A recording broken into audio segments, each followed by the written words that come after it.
Hai, Assalamualaikum warahmatullahi wabarakatuh. Perkenalkan, saya Ega Guswita. Kali ini saya akan mempresentasikan tugas pengembangan dan perencanaan kurikulum di bagian koneksi antar materi, topik 5.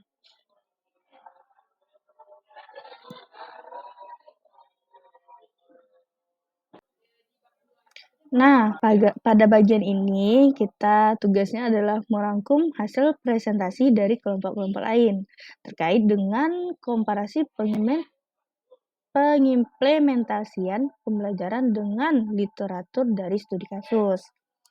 Di mana di sini kita bisa merangkum bahwa berdasarkan hasil presentasi dari kelompok lain terlihat adanya hubungan yang kuat antara model pembelajaran WER2 dengan pendekatan UBD.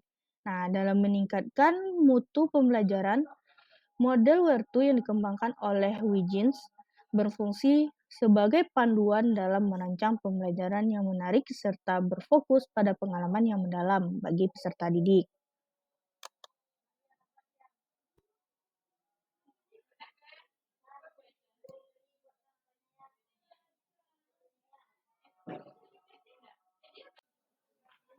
Nah, pertama kita bahas mengenai W.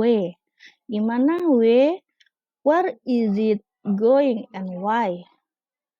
Di mana di sini kelompok menekankan pentingnya tujuan pembelajaran yang jelas dan relevan sebagai dasar pembelajaran yang efektif. Nah, tujuan ini tidak hanya menjadi acuan bagi guru dalam menyusun pembelajaran, tetapi juga memberikan arah yang jelas bagi siswa.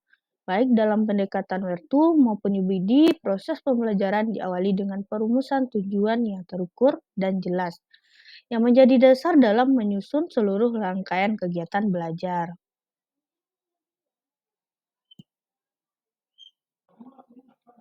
Bagian H, hook the student. Nah, menarik perhatian siswa dengan berbagai aktivitas yang membangkitkan minat. Beragam dari strategi pembelajaran digunakan untuk menciptakan ketertarikan. Misalnya seperti pembelajaran berefisiensi, diskusi kelompok, proyek kolaboratif, pertanyaan pemantik, dan penggunaan media berbasis teknologi.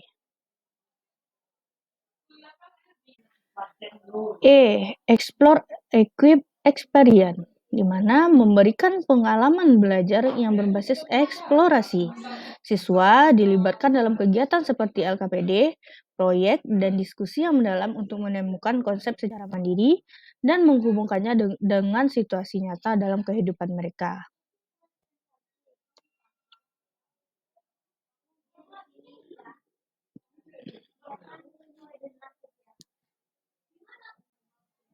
R. Rating, revisit, dan revise, di mana mendorong siswa untuk merefleksikan dan memperbaiki pemahaman mereka. Proses ini mencakup refleksi, revisi, dan evaluasi yang berkelanjutan, di mana guru berperan memberikan umpan balik konstruktif guna membantu siswa memperbaiki kesalahan serta memperdalam penguasaan konsep.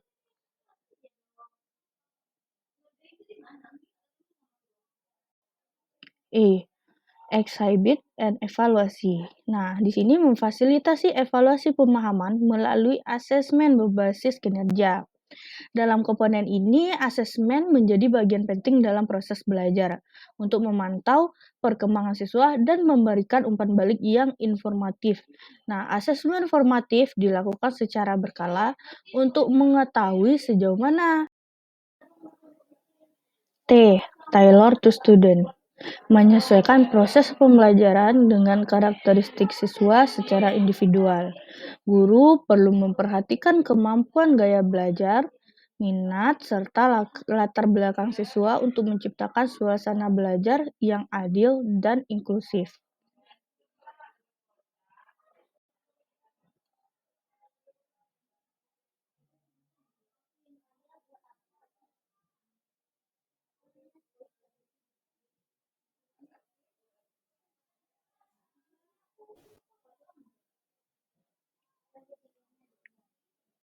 Terakhir, organis, di mana mengatur seluruh proses pembelajaran secara terstruktur dan sistematis agar pelaksanaannya berjalan efektif. Keterlibatan aktif siswa, refleksi diri, serta kerjasama menjadi elemen penting untuk mencapai hasil belajar yang optimal.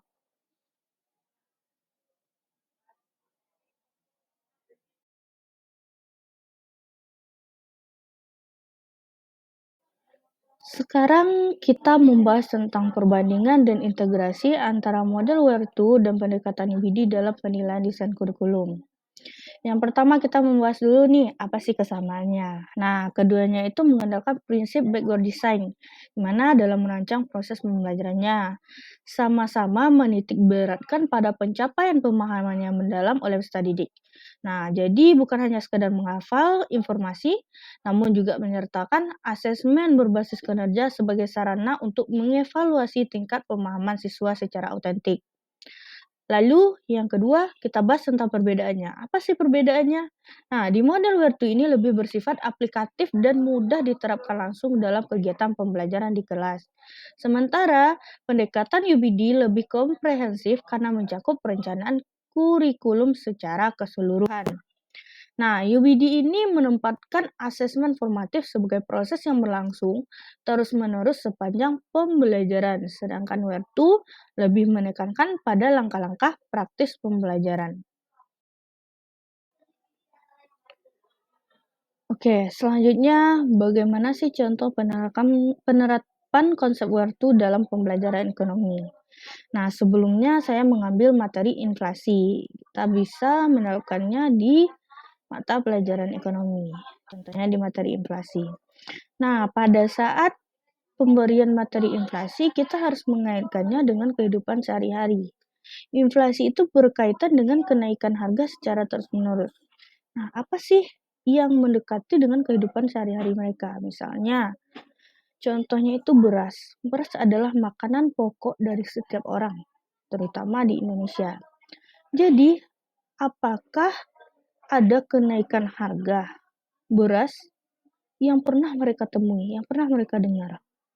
Nah, itu salah satu contohnya. Jadi, dengan begitu mereka merasa, "Oh iya, ini ada hubungannya dengan kehidupan sehari-hari kita." Jadi selain mereka tahu bagaimana konsepnya secara teoritis, tetapi mereka juga tahu bagaimana kenyataannya. Dengan begitu, mereka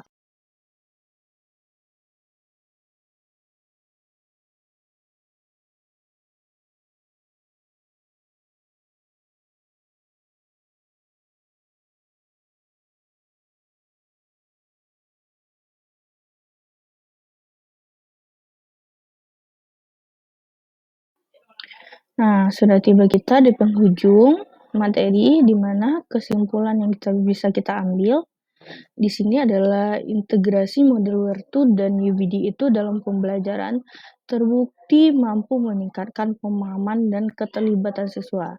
Meskipun masih diperlukan pendalaman implementasi dan pelatihan guru, pendekatan ini memberikan